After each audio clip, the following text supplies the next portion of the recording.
I was asked to read or speak about the word recidivism, which in the Merriam-Webster, according to the definition, is a tendency to relapse into a previous condition or mode of behavior, especially relapse into criminal behavior.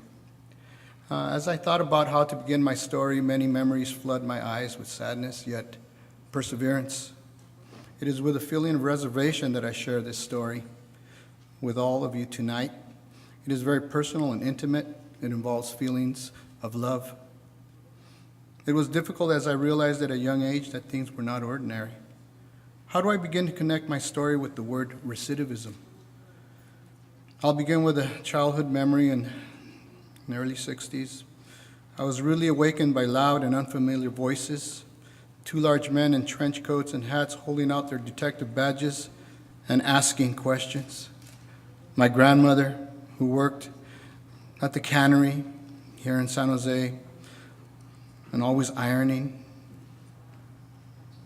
for extra money, spoke to them in her broken English, saying that her son wasn't there and to leave because we were sleeping. They finally left, saying they would be back. I remember that year. The year Beetle boots were in style and my Uncle Jesse promised that he would buy me a pair. You see, my Uncle Jesse was my big brother, but he was also a heroin addict. He started out in juvenile hall, boys ranch, CYA, which they call Gladiator School, the Castle in Ione, California. And by the time I realized it, he was in San Quentin. And over the years, I became what many in the system call families outside. Those of us who have family inside are also prisoners.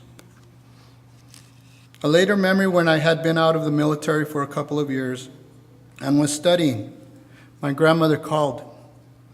She called me in the middle of the night and said my brother was in trouble and he needed my help. I drove 30 minutes or so from Gilroy to San Jose and found my brother out of his mind on PCP. I struggled with him all night.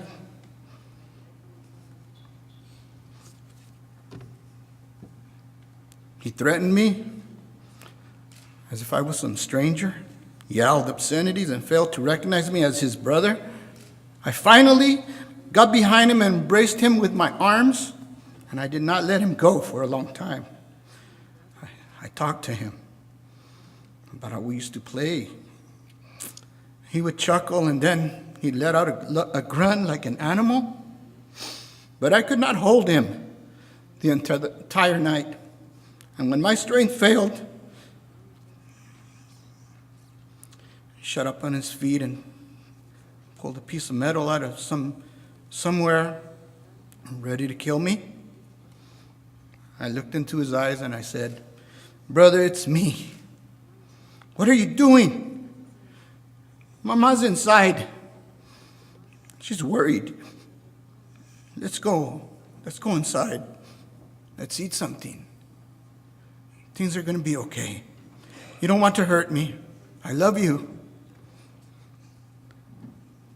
He knew he was going to prison, and he told me he was scared. From that day on, my brother became a ward of the state.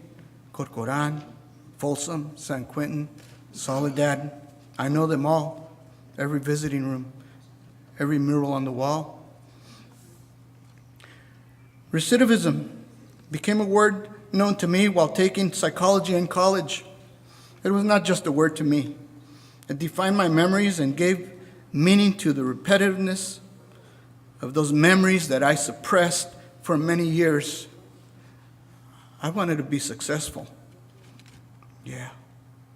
For me, recidivism is not just about the ex-prisoners. It's actually our collective failure. A program like Lifelines is long overdue. A program that prevents the repetitiveness of the hell that keeps coming back again and again. We cannot continue to give up on our fellow residents and throw away so much human capital. We have an opportunity now here in San Jose to help others. And it's not just about our ex-prisoners or the folks in prison.